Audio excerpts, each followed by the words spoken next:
하나님의 은혜가 함께 하시기를 축복합니다. 언제인지는 잘 모르겠는데 무엇인가를 보다가 한 질문이 제 눈에 그냥 확 들어왔습니다. 그 질문은 이렇습니다. 가슴 설레이게 하는 일은? 바로 이러한 질문입니다. 너에게 있어서 가슴 설레이게 하는 일이 무엇이냐라는 물음이었습니다. 자, 여러분은 이 질문에 대해서 어떤 대답을 할 수 있으시겠습니까? 어떤 사람은 미래에 대한 소망을 품게 되면 가슴이 뛰고 설레인다, 이렇게 이야기할 수도 있을 거예요. 자, 어떻습니까? 우리가 살아가는 삶에서 이러한 일이 어떻게 자주 좀 일어나고 있습니까? 아마도요, 이 가슴 설레이는 그러한 일은 생각보다 쉽게 일어나지 않을 겁니다. 매일 이 똑같은 일이 반복되어지기도 하고 때때로 이 실패와 좌절이 반복되기도 하기 때문에 더더욱 그럴 겁니다. 그러다 보니까 이런 말이 있지요. 오히려 가슴이 뛰면 빨리 병원 가야 된다고, 이 심장병 걱정해야 된다고, 이런 말도 있습니다. 인생 가운데 이 미래에 대한 기대와 설렘이 없다는 거, 이 어떻게 보게 되면 이거 참 안타까운 일이거든요.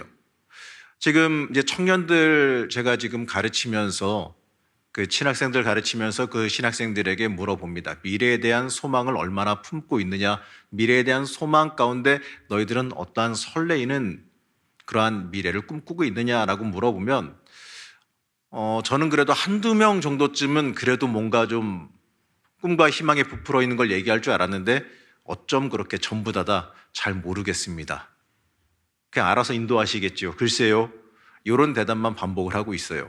참 20살, 21살, 23살까지인데 그 학생들이 하나같이 이야기하는 게 이 미래에 대한 설레임이 없다라는 거, 이게 참 안타깝게 느껴졌습니다.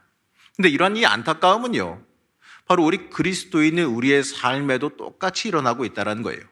우리의 신앙에도요, 이 가슴이 뛰는 감동, 이 설레임, 이런 게 많이 사라졌지 않습니까? 우리의 신앙도요, 이러한 가슴 뛰는 감동과 설렘이 있어야 돼요. 형식적인 신앙, 이 습관적인 신앙만 남아서 기계적으로 움직이다 보니까 이러한 신앙의 설렘과 신앙의 기쁨이 사라지지 않았나 생각됩니다. 때때로 우리에게 남겨진 것이요, 이 딱딱하게 굳어서 어떻게 보게 되면 이 화석이 되어버린 율법적인 신앙, 이 습관적인 신앙이 아닌지 한번 돌아봐야 됩니다. 자, 여러분들, 교회에 들어오시면서, 성전에 들어오시면서 오늘 십자가 보면서 좀 가슴 설레었던 분 계세요? 우리는 이러한 감동이 있어야 돼요, 사실. 이 교회 문 앞에 들어오면서부터, 오늘 예배드리러 오면서부터 오늘은 하나님이 나를 어떻게 만나주실까? 하나님께서 나에게 어떻게 역사하시고 하나님의 은혜가 나한테 어떻게 임할까? 이러한 기대가 우리에게 있어야 되지 않겠습니까? 여러분, 우리에게 이러한 기대가 있어야 될 줄로 믿습니다. 오늘 우리가 읽은 이 출애굽기 6장의 말씀은요, 이러한 이 현실에 있는 우리에게 주시는 하나님의 이 명확한 음성입니다. 오늘 말씀의 배경을 살펴보면 이렇습니다. 이 출애굽을 위해서 광야에서 하나님의 부름을 받은 그 모세가 이스라엘로 돌아왔어요. 그리고 하나님의 명령에 따라 바로 왕 앞에 나아가서 하나님을 예배하기 위해서 우리가 이제 광야로 나아가겠다, 이렇게 말해야 됩니다. 그러자 바로 왕은 당연하죠. 당연하다는 듯이 허락하지 않죠. 그리고 그 이스라엘 백성들에게 일을 더 과중하게 줘서 더 힘들게 만들었습니다. 자, 그러자 모세는 낙심하여서 하나님 앞에 와서 기도합니다. 이 출애굽기 5장 22절 말씀을 보면 그 말씀이 잘 나옵니다. 출애굽기 5장 22절 말씀입니다. 우리 함께 합독하시겠습니다. 모세가 여호와께 돌아와서 아뢰되, 주여, 어찌하여 이 백성이 학대를 당하게 하셨나이까? 어찌하여 나를 보내셨나이까? 한마디 말로 이거죠. 하나님, 상황이 더 나빠졌어요. 하나님은 우리를 구원하실 생각이 없으십니까? 하나님의 상황이 더 나빠졌어요. 바로 이러한 원망이에요. 자, 그러자 하나님은 그 원망에 아니다, 나는 구원하겠다라고 대답하십니다. 그러면서 다시 한번 모세를 부르시는 장면이 오늘 함께 읽은 그 말씀입니다. 자, 그렇다면요, 하나님께서 모세를 다시 부르신 이유가 뭘까요? 낙심한 모세에게 그저 단순히 용기를 주기 위해서? 아니면 이스라엘 백성의 상황을 위로해 주기 위해서, 물론 그러한 의미도 있을 겁니다. 하지만 모세를 다시 불러 말씀하신 이유가 바로 여기에 있어요. 이제부터 하나님께서 직접 일하시겠다는 선언입니다. 이 모세가 바로에게 전한 메시지는 이제는 하나님께서 진행하겠다라는 의미입니다. 하나님의 선언이 뭡니까? 나는 여호와이니라. 바로 이러한 말로 시작합니다. 이 구약 성경에서 나는 여호와이니라. 이 선언은요, 이 두 가지의 의미를 지닙니다. 하나는 하나님이 어떤 분인지 이 자기의 정체성을 직접 드러내시는 선포이기도 하고, 또 다른 하나는 하나님이 여호와이심을 알게 하겠다, 알도록 일하시겠다라는 의미입니다. 이 말은 명확하게 하나로 말할 수가 있는데, 이 나는 여호와이니라 이 말은, 이 선포는 하나님께서 이제 당신의 이름에 어울리게 행하실 것이다, 하나님께서 역사하실 것이다 라고 하는 선언입니다. 그런데 묘한 건 말이죠, 이 부분이에요. 자, 6장 3절 말씀 함께 보시겠습니다. 내가 아브라함과 이삭과 야곱에게 전능의 하나님으로 나타났으나 나의 이름을 여호와로는 그들에게 알리지 아니하였고, 이렇게 말씀합니다. 하나님은 이스라엘의 조상인 이 아브라함과 이삭과 야곱에게 이 전능의 하나님으로 나타나셨지만 이 여호와라고 하는 그 이름은 알리지 않으셨다, 이렇게 말씀해요. 하나님은 이스라엘의 조상에게 이 전능의 하나님으로 나타나셨다고 말해요. 자, 이 전능의 하나님이란 말은 원어로 보게 되면 엘샤다이입니다. 거의 모든 영어 성경에서 이 전능의 하나님이 엘샤다이를 갖다가 이 올마이티 갓이라고 번역합니다. 이 히브리어로 이 샤다이는 이 대체로 능력을 의미하는 말이기 때문에 이 전능의 하나님은 이 언약을 맺은 대상자 아브라함과 이삭과 야곱에게 은혜를 풍족하게 부어주시고 문제를 해결해 주시고 능력을 주시는 하나님이다라고 하는 의미로 읽을 수가 있습니다. 이 하나님의 약속을 붙잡고 이 고향을 떠나 이 낯선 땅을 떠돌던 그들에게 이 하나님은 이 필요한 것들을 채워주시고 이 그들이 생육하고 번성하여 민족을 이루도록 그들을 인도하셨습니다. 이 큰 능력으로 이 복과 은혜를 충만하게 부어주신 이 전능하신 하나님, 이 전능의 하나님. 자, 이것이 이 아브라함과 이삭과 야곱이 삶에서 경험한 하나님이고 그들이 삶에서 고백한 하나님의 모습입니다. 바로 이러한 이유로요, 이 하나님께서는 아브라함과 이삭과 야곱에게 여호와로 알려주지 않았다라고 말씀하시는 거예요. 자, 그렇다고 해서요, 아브라함과 이삭과 야곱이 여호와라고 하는 하나님의 이름을 모르지는 않았습니다. 이 창세기 15장에서 아브라함과 언약을 맺으실 때 여호와라고 하는 이름이 틀림없이 등장합니다. 이 창세기 22장에서 이삭을 번제로 바치려고 하던 그 순간에 하나님께서 준비한 그 양을 바치면서 그곳의 이름을 뭐라 그랬느냐? 여호와 이레라고 했습니다. 자, 아브라함은 여호와라고 하는 이름을 알았다라는 얘기죠. 그러나 그들의 삶의 능력으로 채워주시는 하나님을 경험했고 그렇게 고백했기 때문에 하나님은 그들에게 여호와라고 하는 이름으로 나타나지 않으셨다라고 말씀하시는 겁니다. 자, 이 말은 무슨 말이냐? 자, 이 모세와 이스라엘 백성들은 하나님을 여호와라는 이름으로 경험하게 될 것이다 라고 하는 뜻이에요. 여태까지 알고 있었던 그 전능하신 그 하나님을 넘어서서 여호와 하나님을 알게 하겠다라고 하시는 하나님의 약속입니다. 자, 이 여호와란 이름의 뜻은 출애굽기 3장 14절 말씀에 보게 되면 이렇게 기록되어져 있습니다. 출애굽기 3장 14절 말씀입니다. 하나님이 모세에게 이르시되 나는 스스로 있는 자이니라. 또 이르시되 너는 이스라엘 자손에게 이같이 이르기를 스스로 있는 자가 나를 너희에게 보내셨다 하라. 자, 여러분, 이 여호와라고 하는 그 이름을 원어로 보게 되면 이 스스로 있는 자, 이 예의의 아셰르 예의의 이 I am who I am입니다. 나는 과거에도 있었고 지금도 있으며 앞으로도 있을 것이다. 이 영존하시는 하나님을 나타내는 스스로 있는 자, 바로 그분이 바로 여호와이세요. 그런데 우리는 반드시 기억해야 되는 것이 있는데 여호와는요, 사실 이름이 아니에요. 우리는 여호와 하나님이라고 말하면서 하나님의 이름을 여호와 이렇게 알고 있지만 사실 이 성경에는 하나님의 이름에 대해서는 나오지 않습니다.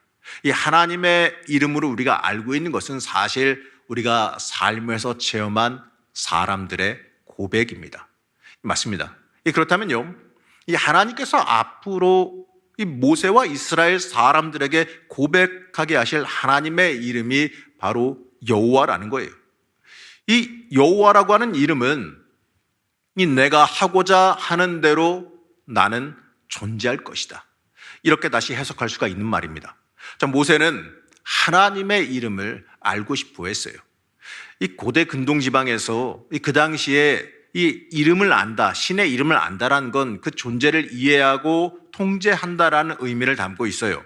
그렇기 때문에 이 의미는요, 하나님의 존재를 어떻게 보게 되면 한정 짓는 것과도 같아요. 하지만 하나님은 어떻습니까? 인간의 능력과 인간의 사고 영역으로 한정되어지는 분이 아니죠. 그래서 하나님은 모세에게 이름 대신에 앞으로 어떻게 행하실 것인지를 알려주십니다. 나에 대해서 알고 싶으니? 그렇다면 이 앞으로 내가 너의 삶 속에서 이루어갈 일들을 잘 살펴봐라. 그러면 너는 나를 알 수 있을 것이다, 이렇게 말씀하십니다. 자, 이것이 나는 여호와니라라고 하는 선언에 담겨져 있는 의미입니다. 나는 여호와니라. 바로 너의 삶에 내가 역사하고 너의 삶에 일어나는 큰 모든 일을 통하여서 내가 누구인지 너의 인생을 통해서 고백할 수 있게 될 것이다. 바로 이것입니다. 자, 그렇다면 하나님께서 앞으로 모세와 이스라엘 백성들의 그 삶에서 행하실 일이 뭡니까? 애굽 사람들의 종으로 살아가고 있는 그들의 신음소리를 들으시고 또 애굽에서 편팔로 구원하실 것이며 또 속량하여 하나님의 백성으로 삼을 것이고 또 맹세한 땅으로 그들을 인도하여 그들에게 기업으로 줄 것이다. 바로 이것입니다. 이것이 앞으로 하나님께서 이스라엘 백성들을 통하여서 그들에게 행하실 일들입니다. 그리고 모세와 이스라엘 백성은 이러한 일이 성취되는 것을 보면서 하나님이 어떠한 분인지를 깨닫고 알게 됩니다. 우리는 하나님이 우리와 함께 계시고 또 약속하셨고 그 약속을 조금도 어김없이 이루어 가시는 분이라는 것을 우리의 삶 가운데서 체험하며 알고 있습니다. 그렇기 때문에 우리는 이러한 하나님을 믿는다라고 하는 그 고백, 이것이 하나님은 여호와시다, 바로 이 하나님은 여호와시다라고 하는 그 고백의 의미입니다. 이 하나님께서 나는 여호와이니라, 이러한 말을 통하여서 이제부터 일하실 것이다라고 선언하고 계세요. 하나님은 나는 여호와이니라 라고 하는 그 선언을 통하여서 이 출애굽이 본격적으로 시작되었다는 선언, 이제부터 새로운 시대가 시작되었다는 선언을 이스라엘 백성에게 하신 겁니다. 저는 이 말씀을 준비하면서요, 나는 여호와이니라, 나는 여호와이니라 라고 하는 이 선언을 묵상하다 보니까 저도 모르게 마음에 기대하는 감정이 생겼어요. 하나님께서 이제부터 내 인생에 무슨 일을 하실까? 하나님께서 나를 어떻게 이끌어 가시고 어떻게 이루어 가실까? 내 인생을 어떻게 인도하실까? 저는 잘 모르죠. 알 수 없죠. 어떠한 상황, 어떠한 조건, 어떻게 이끌어 가실지 그건 전혀 알지 못하지만 이러한 마음 있지 않습니까? 막연하게 기대되는 마음. 막연하게 뭔지는 모르겠지만 막연하게 왠지 기대가 되고 막연하게 뭔지 하나님이 하실 것 같다라고 하는 그러한 생각이 들기 시작했습니다. 어떠한 일이 발생할지는 앞으로는 모르지만 하나님께서 앞으로 일어날 하나님의 일하심에 기대하는 마음이 생겼어요. 사랑하는 성도 여러분, 여러분의 인생 가운데에 나는 여호와이니라 이렇게 말씀하시는 하나님의 음성이 있다는 것을 한번 묵상해 보시기 바랍니다. 내 삶 속에서 일하시며 이루어 가실 하나님을 한번 묵상해 보세요. 어려운 현실 가운데 있는 우리의 마음에 하나님을 향한 기대와 소망이 싹트기를 소망합니다. 근데 문제는 말이죠, 9절에서 12절 말씀을 보게 되면 이 모세와 이스라엘 백성들은 이 설레임과 기대와는 전혀 다른 모습을 보여줘요. 하나님께서 바로 너희들에게 앞으로 내가 전능의 하나님이 일할 것을 보여주시겠다라고 약속하고 있는데 이들은 그것을 전혀 믿지 않는 듯한 모습을 보이거든요. 자, 좀 더 쉽게 이 9절에서 12절 말씀을 공동번역 성경으로 한번 읽어보겠습니다. 모세가 이스라엘 백성에게 그대로 전하였으나 무서운 고역에 시달려 지칠 대로 지친 그들은 모세의 말을 들으려고도 하지 않았다. 야훼께서 모세에게 이르셨다. 너는 이집트 왕 파라오에게 가서 이스라엘 백성을 이 나라에서 내보내라고 요구하여라. 그러자 모세가 야훼께 아뢰었다. 보십시오. 이스라엘 백성들조차 제 말을 들어주지 않았는데 말주변도 없는 제가 파라오에게 어찌 들어주겠습니까? 이 모세가 이스라엘 백성에게 여호와 하나님에 대해서 전했어요. 그러나 이 현실적인 어려움에 지쳐있던 이스라엘 백성들은 그 말을 듣질 않았습니다. 모세도 다시 하나님 앞에 가서 원망하죠. 자신이 말주변이 없어서 이스라엘 사람들도 안 됐는데 저 바로 왕이 파라오가 어찌 내 말을 듣겠느냐 이겁니다. 여기엔 하나님께서 이제 어떻게 일하실까라는 기대와 설레임은 찾아볼 수가 없죠. 대신 피곤함과 절망, 이 패배의식이 자리하고 있습니다. 이스라엘 사람들의 삶에 패배의식과 반복되는 삶의 피곤함이 가득하다는 거예요. 다시 한번 말하면요, 이스라엘 백성들의 가슴이 뛰지 않아요. 하나님께서 일하시고 출애굽시키실 것을, 그 언약을 지키실 것을 선언하셨는데 그들의 가슴이 전혀 뛰질 않아요. 감동이 없다란 얘기예요. 심지어 모세마저도요, 그러한 감동이, 가슴 뜸이 없습니다. 이러한 이스라엘과 이 모세의 모습을 보면서요, 저는 제 모습도 우리의 모습도 함께 바라보게 됩니다. 이 삶의 괴로움과 어려움으로 인하여서, 이 삶의 실패와 좌절로 인하여서 하나님을 향한 감동이 식어버린 모습이 내 모습이자 우리의 모습이 아니냐 이겁니다. 이 출애굽을 목전에 놓고 있는 이스라엘의 모습은 사실 감동적인 신앙 고백이 있어야 되고 가장 감동적으로 하나님과 만나야 하는 시간입니다. 그러나 현실은요, 그 시간 감동과 가장 거리가 먼 사람들이 그들입니다. 이들의 모습을 보면서 아무리 하나님께서 일하신다 해도 과연 의미가 있겠는가 싶어요. 여러분, 우리의 모습은 어떻습니까? 우리 니들처럼 혹시 신앙생활하면서 하나님의 사람이다, 믿음 생활하면서 아무런 감동 없이 살아가고 있지는 않습니까? 예배드리면서 매주 우리는 사도신경으로 우리의 신앙을 고백하지요. 그리고 주님께서 알려주신 이 주기도문으로 기도합니다. 어려운 형편 가운데서도 이 맡겨진 직분으로 봉사하고 수고하죠. 그런데 문제는 말이죠, 이러한 열심을 지니고 있는데 거기에 감동이 있느냐라는 거예요. 예배드리면서 우리의 가슴이 뛰고 하나님 바라보는 마음이 있느냐 이겁니다. 하나님의 일하심에 대한 기대와 설렘이 우리의 삶 가운데 있느냐 이거예요. 분명 우리 신앙인의 모습은 겉보기에는 크게 잘못된 건 없을 겁니다. 근데 뭔가 미묘한 아쉬움이 하나 있어요. 이 신앙의 열심은 있는데 그게 습관적으로 흐르고 있지는 않느냐 이겁니다. 그저 당연하게 해오던 일이니까 열심히 하지 않느냐 이거죠. 우리는 이러한 습관적인 모습을 벗어날 필요가 있습니다. 이 어려운 현실에 눌려있는 것을 좀 벗어나야 돼요. 습관적인 열심을 넘어서 한 단계 올라서야 됩니다. 여러분, 그냥 사는 대로 사는 게 아니지요. 그냥 하던 대로 의무감으로 하는 게 아닙니다. 하나님은 이러한 이스라엘과 모세에게 가까이 다가오십니다. 하나님은 모세에게 아론을 붙여주셔요. 그리고 모세와 이스라엘에게 다시 한번 여호와라는 이름으로 나타나십니다. 여러분, 우리는 다시 회복해야 됩니다. 이 하나님의 일하심을 보면서 다시 가슴이 뛸 수 있어야 돼요. 우리가 부족한 거요, 하나님께서 붙여주십니다. 하나님께서 도와주세요. 다시 한번 우리는 하나님 안에서 하나님이 내 인생 가운데 일하실 것이다 라고 하는 기대와 감동이 회복될 수 있어야 됩니다. 이 하나님 때문에 우리의 가슴이 다시 뛰어야 돼요. 설레이는 마음이 있어야 돼요. 이것을 우리는 소망할 수 있어야 됩니다. 내 인생 바라보면서 앞길이 깜깜하다, 아무것도 모르겠다 이게 아니라 당장 눈앞에 보이는 건 없고 내가 할 수 있는 건 없지만, 당장 일어나는 건 없지만 막연하게 나는 주님께서 나와 함께 하심을 알기 때문에 하나님이 내 인생 가운데 일하실 것이고 역사하실 것이고 길을 여시고 나를 사용할 것이다 라고 하는 그 소망이 가득해야 되는 겁니다. 바로 그 설렘이 있어야 돼요. 오늘 하루도 하나님이 나한테 어떻게 역사하실까? 내 인생 가운데 하나님이 어떻게 이끌어 가실까? 이러한 기대감이 우리의 인생 가운데 있어야 됩니다. 자, 그렇다면 우리의 문제가 뭐겠습니까? 예배를 드리고 한 주를 살아가면서 우리의 마음이 이 냉랭한 것이 가장 큰 문제예요. 이 그리스도인이라고 고백하면서 하나님의 일하심을 향한 기대와 감동이 없어요. 하나님의 말씀이 우리의 삶 속에서 살아 움직이지 않습니다. 말씀이 주관해서 움직이는 그리스도인이 아니다 보니까 어떻습니까? 우리의 삶으로 세상에 감동을 전혀 주지 못해요. 그러니 이 세상의 교회를 향해 기대를 품지 않게 되겠지요. 여러분, 기업도 고객에게 감동을 주기 위해서 조금 과장하면 목숨 건다고 말하는데, 자, 그리스도에는요, 이 세상에 조금의 감동도 주지 못하고 주려고 애쓰지도 않고 있어요. 그리고 그것을 안타까워하고 있지도 않습니다. 왜 그럴까요? 내 가슴이 뛰지 않고 있기 때문에 그래요.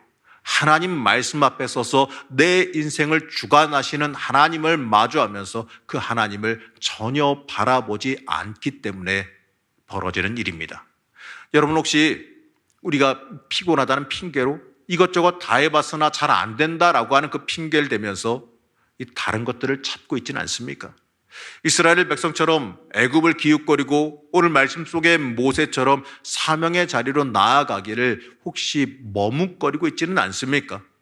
혹여나 이 말씀 앞에서 내 가슴이 뛴다면 우리의 믿음과 우리의 믿음의 이 감동과 설레임을 애써 외면하고 있지는 않습니까? 아니야, 이거 하면 나 피곤해, 이거 하면 나 굉장히 복잡한 일을 겪을 거야 이러면서 애써 하나님의 일하심을 억누르고 있지는 않느냐 이거죠.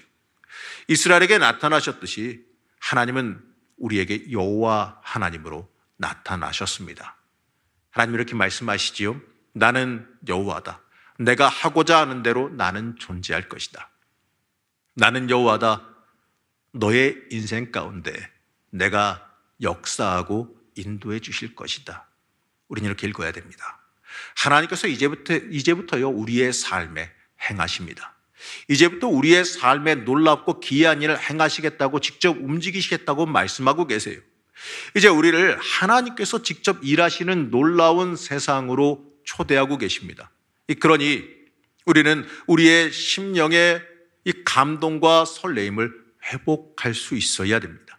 하나님께서 내 삶에 이 직접적으로 개입하시게 되면요 일어날 그 일에 대해서 우리가 꿈꿀 수가 있어야 돼요. 하나님의 역사하시면 어떻게 될 것이다. 하나님이 일하시면 내 인생 어떻게 될 것이다 라고 하는 기대를 품을 수 있어야죠. 내 능력과 내 생각을 초월하시는 하나님의 일하심, 내 환경과 모든 조건을 뛰어넘게 만들어주시는 그 하나님의 일하심을 우리가 꿈꾸며 살아갈 수 있어야 됩니다. 거기에 대한 기대가 충만해야지요. 어려운 현실을 바라보는 내 눈이, 내 관점이 변하고 바뀌어야 됩니다. 하나님께서 개입하시기 전에는 절망적인 인생이고 답이 없어 보이는 인생일 수 있습니다. 하지만 여러분, 이제는 달라졌어요. 내 삶에 하나님이 말씀하십니다. 나는 여호와이니라. 앞서서 나는 여호와이니라 이 말에 대해 이렇게 해석했습니다. 나에 대해서 알고 싶은가? 그렇다면 앞으로 내가 내 삶 속에서 이루어갈 일을 잘 살펴봐라. 그러면 나를 알 수 있을 것이다. 나는 내 삶을 주관하며 내 인생 속에서 직접 일하고 움직일 것이다. 나와 마주하고 계신 그 하나님을 여러분들 바라보시길 바랍니다. 우리의 현실만 바라보면 괴로울 수도 있고 힘들 수도 있고 짜증날 수도 있지요. 맞아요. 하지만 당시 이스라엘 사람들의 모습도 힘들고 어려웠어요. 도저히 인생의 탈출구가 없어 보였습니다. 그러나 하나님께서 직접 개입하시며 역사하실 때 이 상상하지도 못한 이 놀라운 기적과 역사가 그들의 인생 가운데 일어났습니다. 여러분, 우리의 삶 속에서도 하나님은 여전히 개입하십니다. 내 인생에도 하나님은 다가오세요. 사랑하는 성도 여러분, 여러분의 심령이, 여러분의 가슴이 뛰고 있습니까? 하나님을 향한 그 설레임을 가지고 계십니까? 이 하나님의 일하심 때문에 우리의 심령이, 우리의 가슴이 뛸 수 있어야 됩니다. 하나님을 향한 기대와 소망이 여러분들의 삶 가운데 가득하시길 축복합니다. 그 소망이 우리 인생 가운데 가득하다면, 이 하나님을 향한 신뢰와 소망이 가득하다면 우리의 삶에는요 하나님의 승리함이, 하나님의 역사가 가득할 줄로 믿습니다. 그 설레임이 우리에게 가득하다면 우리는 하나님의 능력을 힘입어서 세상을 변화시키며 살아갈 수 있을 겁니다. 여러분, 잊지 마시기 바랍니다. 틀림없이 하나님은 내 인생을 주관하시고 내 인생 가운데 뛰어드십니다. 여러분 꼭 기대하시기 바랍니다. 꼭 소망 품으시기 바랍니다. 하나님께서 내 인생 가운데 어떻게 개입하시고 어떻게 일하실지 거기에 대한 기대와 소망을 품으시기 바랍니다. 하나님은 못하시는 거 없어요. 하나님은 내 조건과 내 환경 모든 걸 다 뛰어넘으십니다. 나를 도와주시는 게 하나님이시고 세상 만드신 것도 하나님이시고 세상 모든 것을 주관하시는 것도 하나님이고 사람의 마음을 만지시는 것도 하나님이세요. 그렇기 때문에 그 하나님 앞에 우리가 기대를 품고 하나님의 역사 앞에 우리가 순전히 순종하면 나아가면 틀림없이 하나님의 놀라운 역사가 임할 줄로 믿습니다. 하나님은 우리 인생 가운데 말씀하십니다. 나는 여호와이니라. 나는 여호와이니라 이 말씀을 통하여서 우리의 인생을 주관하시며 이끄신다 말씀하고 있습니다. 우리 인생 가운데 일하실 그 하나님을 기대하시면서 하나님을 향한 기대와 소망, 그 설레임을 품고 살아가시는 주의 자녀가 되시기를 축복합니다. 하나님을 향한 그 기대와 그 놀라운 은혜로 인하여서 그 가슴 설레이는 역사가 여러분 가운데 있기를 시간 간절히 축복합니다. 잠시 기도하겠습니다.